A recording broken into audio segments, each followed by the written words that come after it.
Y tenemos a un invitado que ya vamos a presentar, pero antes quiero repasar con ustedes la crónica de Telemundo para ubicarnos un poco en la situación. Estamos hablando del complejo Sacude de Casaballe, que había sido cerrado por episodios de violencia, de inseguridad en el barrio y demás.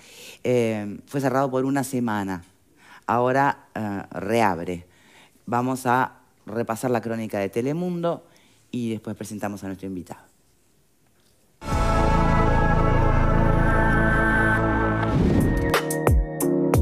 Tras una semana cerrado, el complejo Sacude, que depende de la Intendencia y está ubicado en la cuenca de Casaballe, reabrió este jueves. Una semana antes, la coordinación del centro había resuelto cerrar las puertas debido a repetidas situaciones de violencia vividas por integrantes, usuarios y vecinos del centro en los alrededores del complejo.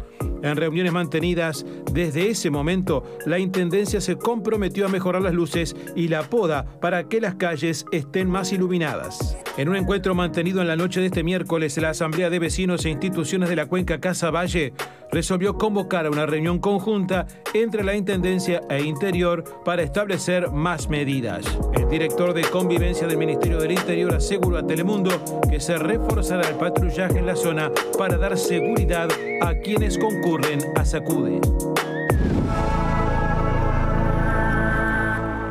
Muy bien, vamos a dar la bienvenida al coordinador de gestión del complejo municipal Sacude, Germán De Giovi. ¿Cómo le va? Muchas gracias por la invitación. Le agradezco si primero nos puede dar hacer una puesta a punto porque estamos escuchando hablar mucho de Sacude estos días y no sé si todos tienen el alcance de lo que significa Sacude en Casaballe.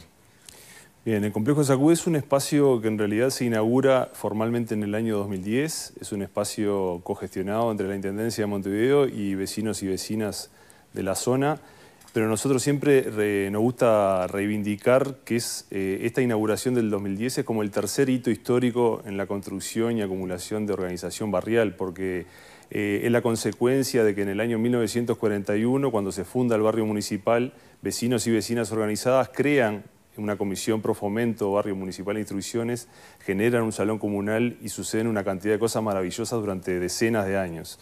Obviamente después, en diferentes momentos, tiene altibajo, con la dictadura obviamente hubo una deserción en la participación y otra vez los vecinos se vuelven a organizar y vuelven a impulsar un espacio comunitario ante la necesidad de una médica de familia en la zona y se genera como el segundo hito de participación, otra vez con el protagonismo de los vecinos, y en el año 1996 se funda la Policlínica de Los Ángeles con una funcionaria municipal, la doctora Alicia Sosa, que es como la génesis, ese espacio de la Policlínica de Los Ángeles es como la génesis que en conjunto, con un momento donde se realojan 3 asentamientos, confluyen esos intereses y los vecinos deciden volcar una suma muy importante de dinero que estaba inicialmente vinculado a cada uno de esos realojos para refundar aquel viejo club de barrio, transformándose en este caso en esa tercera etapa que conocemos hoy como complejo Sacude. Así que somos un poco de todo eso. Para lugares de sociabilización,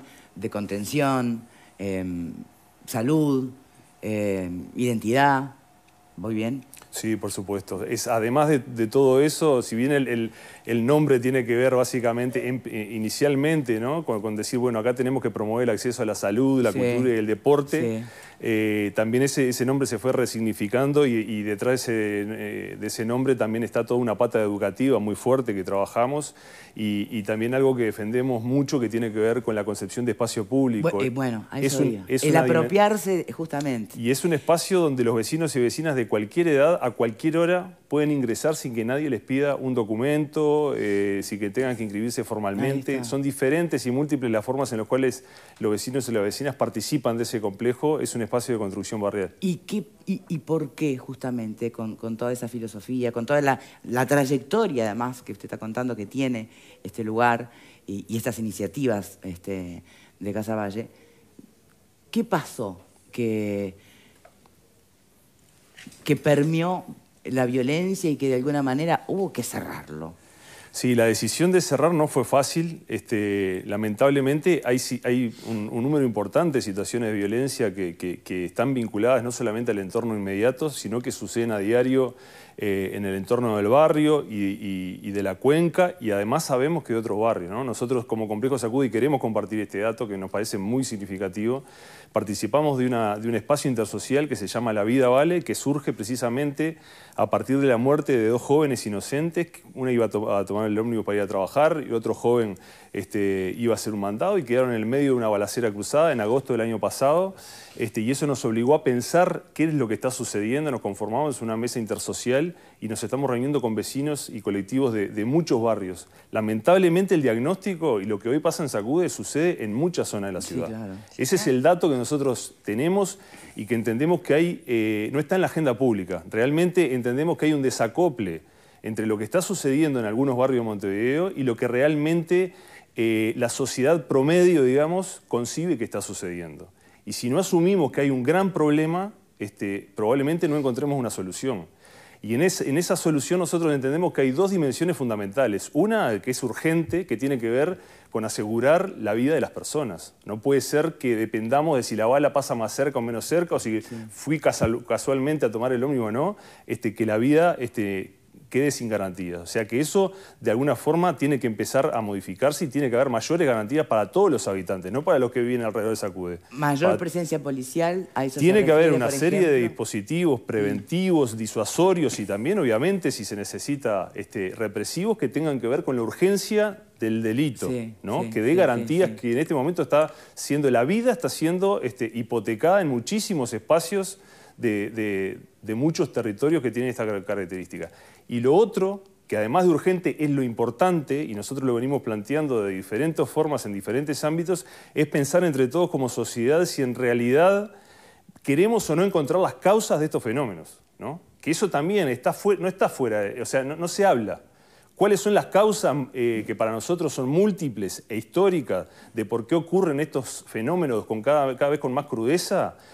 Bueno, no se habla. Para hablar de eso tenemos que todos asumir como sociedad si en realidad queremos sentarnos en una mesa, dialogar, pensar en clave interinstitucional, pensando que esto es un proceso que necesariamente tiene que ser sumamente potente y sostenido en el tiempo para que haya algún tipo de modificación. Pero a ver, está clarísimo. Creo que el diagnóstico está compartido por todo el sistema político, ¿no?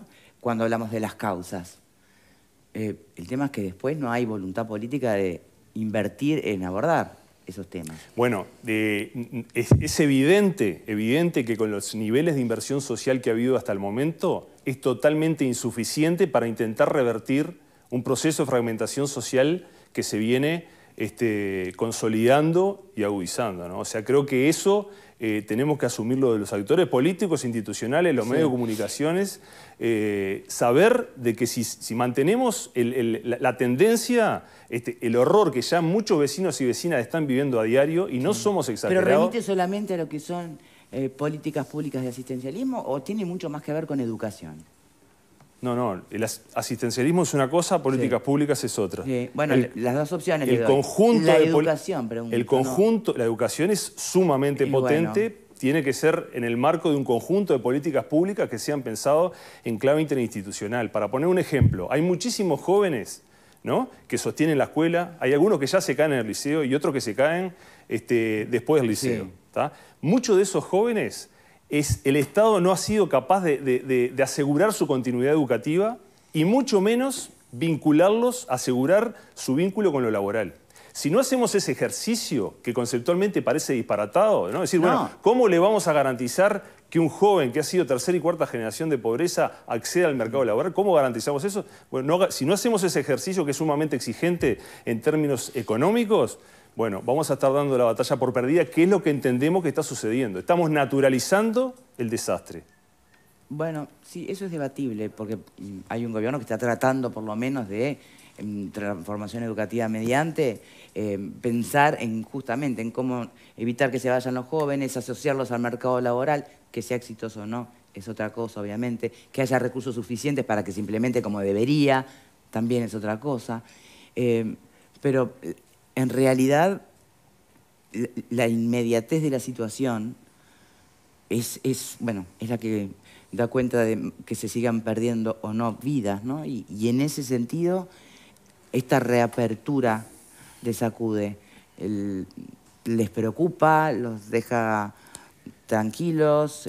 La reapertura tiene que ver con algunas reuniones que mantuvimos con autoridades de la Intendencia y contactos que tuvimos con el Ministerio del Interior. Estamos terminando de definir un dispositivo permanente de disuasión, de prevención, vinculado a no solamente a Sacude, repito, sino a toda la zona. Eso es parte de la solución y ayer terminamos de definir la reapertura porque tuvimos una masiva participación vecinal en una asamblea donde prácticamente el diagnóstico fue totalmente consensuado y definimos una forma de asamblea permanente de seguridad y convivencia, de colectivos de vecinos y vecinas y organizaciones de la zona para estar sumamente atentos a lo que sigue sucediendo y bueno, denunciar lo que tengamos que denunciar. Ayer, para ser muy gráfico, en una nota que hicieron colegas de Canal 12, termina la nota relatando que a 6, 7 cuadras se escucharon durante varios minutos ráfagas de un arma que consultaba con una persona que le sobran elementos.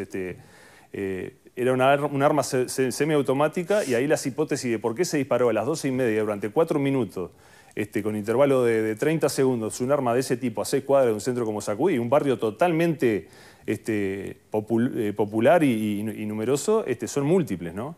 Pero la situación realmente creemos que amerita otra atención en la agenda pública y ahí, bueno, como que tenemos todos una gran responsabilidad, ¿no?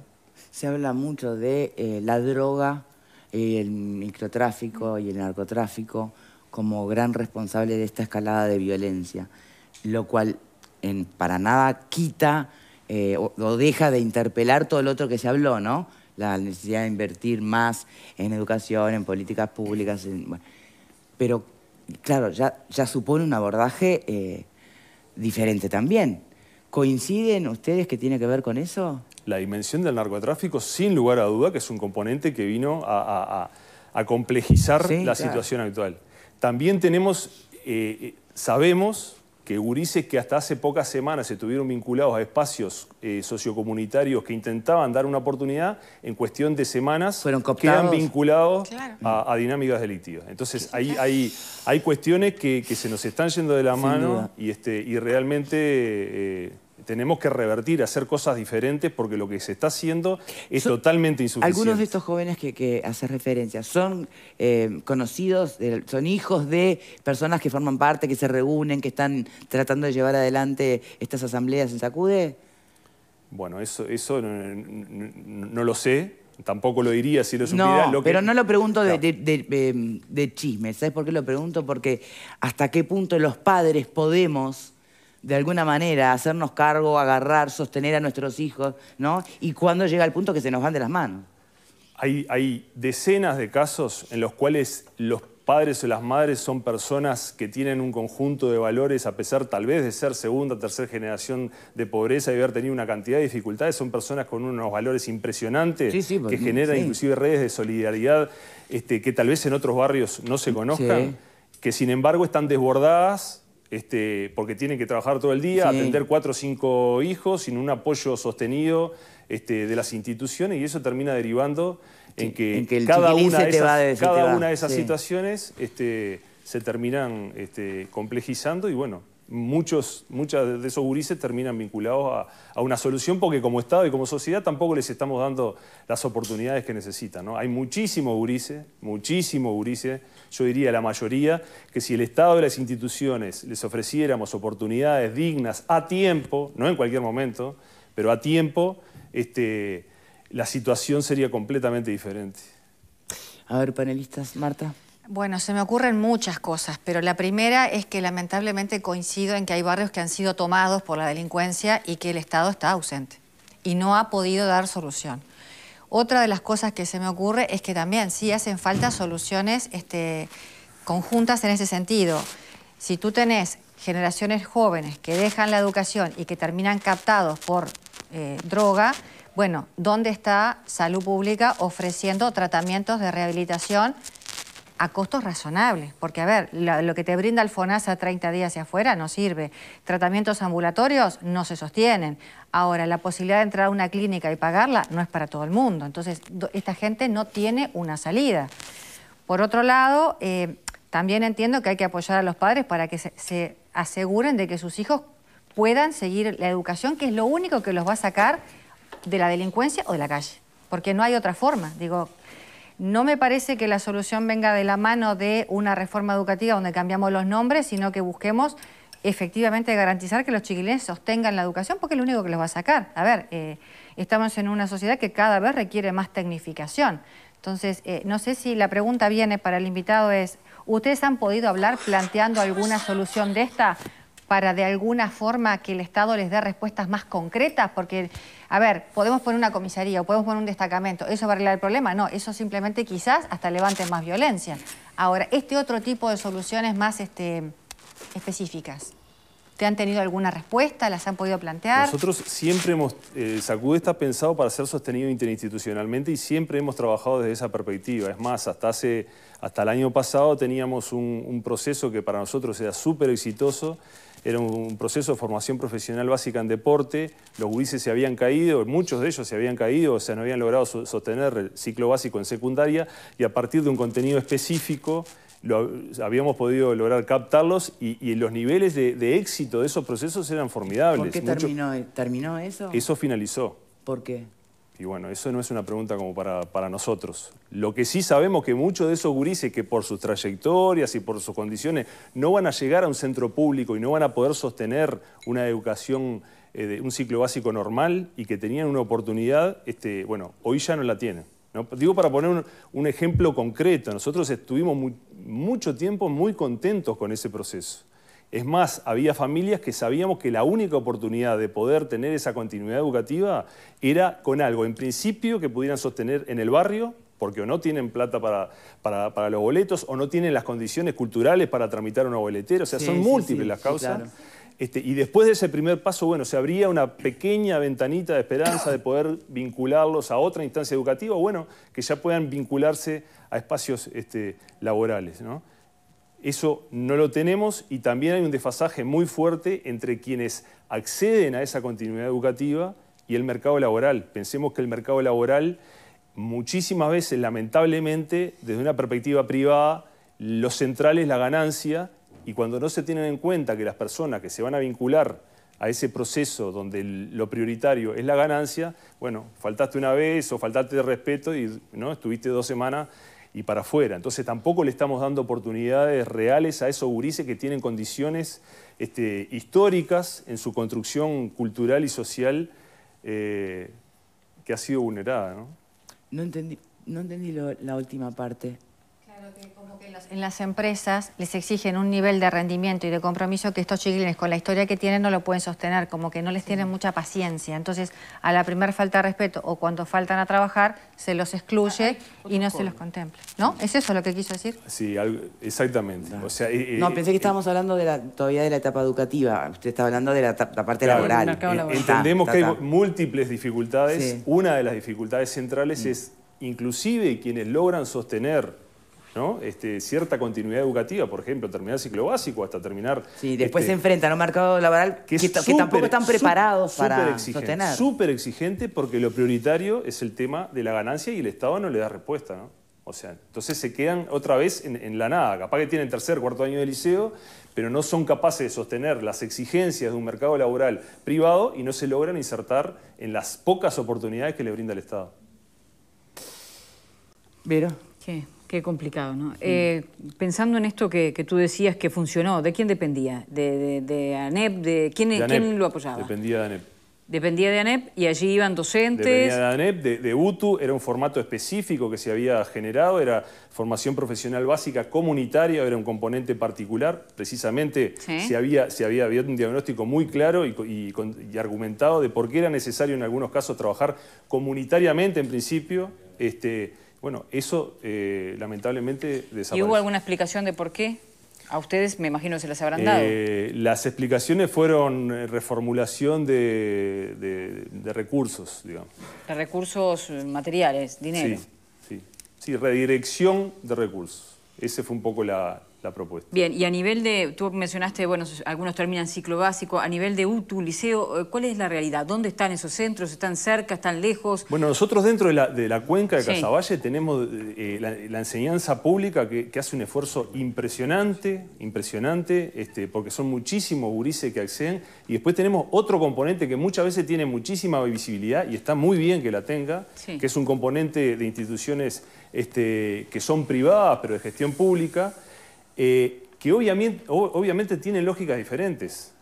No cualquier chiquilín accede a uno de estos liceos, ¿no? Sí, es una propuesta para un segmento. Cada una de esas instituciones se toma el trabajo y está en todo su derecho de poder reunirse con las familias, hacer una preselección, estar casi seguro de que el éxito de esa trayectoria educativa va a ser así, y obviamente los números vinculados a esas prácticas son muy superiores a los de la educación pública. Lo que estaría faltando sería una propuesta alternativa entre el que no va a seguir en esas instituciones públicas y el que no es captado tampoco por esos liceos que conocemos como Impulso, en fin, todos esos que ya más o menos sabemos. Entonces, esa propuesta alternativa podría ser la que ustedes decían que venía funcionando. Bueno, esa era una de las alternativas. Para nosotros es mucho más... Ojalá fuese solamente eso, ¿no? Para nosotros es mucho más complejo. Es partir de la base de que hay trayectorias colectivas, comunitarias, grupales, familiares e individuales que tienen que ser atendidas desde dispositivos de políticas públicas. Pero como si fuera un coacheo personal. A cuerpo. Ahí va, coacheo personal. Y atravesado por muchas instituciones. Pero ¿y eso es viable, es posible o es un sueño? No, tiene que ser posible. Si no es posible, lo que es posible es el abandono. La multiplicación del horror. Nosotros cuando hablamos de horror podrán decir, qué panfletario. Cuando hablamos de horror hablamos de decir que aparecen a pocos metros de un espacio donde viven miles de personas, aparecen cuerpos quemados, cuerpos con balas en la cabeza, usurpaciones. Ayer estábamos en la asamblea, en la reunión de trabajo, nos llegó una comunicación de una casa que habían prendido fuego con la intención de... ¿De cuántas manzanas estamos hablando? Bueno, algo que queremos dejar claro, y gracias por la pregunta, nosotros entendemos que esto... nosotros tuvimos que cerrar por una coyuntura particular, pero esto que sucede lamentablemente no es exclusivo de ahí. Es una situación que se replica en múltiples zonas y en múltiples barrios. O sea, no estamos planteando, bueno, cuídanos a nosotros, generemos política pública para nosotros. Estamos diciendo, no estamos teniendo como sociedad, como instituciones y como Estado uruguayo la noción de la crudeza y el espesor. De todas maneras, de lo que ustedes están en una suerte de, si uno mira el mapa de los delitos y los homicidios y demás, están en el epicentro. Estamos en una zona que tiene números complejos. ¿Sí? Germán, quería preguntarle por qué usted considera que hay una disociación entre el relato de lo que ocurre en la zona con la realidad de lo que ocurre en la zona. Y bueno, basta escuchar los informativos, basta escuchar la agenda pública, y ahí no le quiero depositar la responsabilidad de los medios de comunicación. Estoy hablando de lo que hablan los actores institucionales, los actores políticos, estatales. Esto es periférico, o sea, esto suena periférico. Y cuando suena, suena desde una perspectiva que se relativiza, aparecen gurises muertos de 14, 15 años, pero como habían tenido algún antecedente, que no se sabe cuál es, capaz que robó una gallina, pero como tenían antecedente, parece que no es tan grave lo que está sucediendo.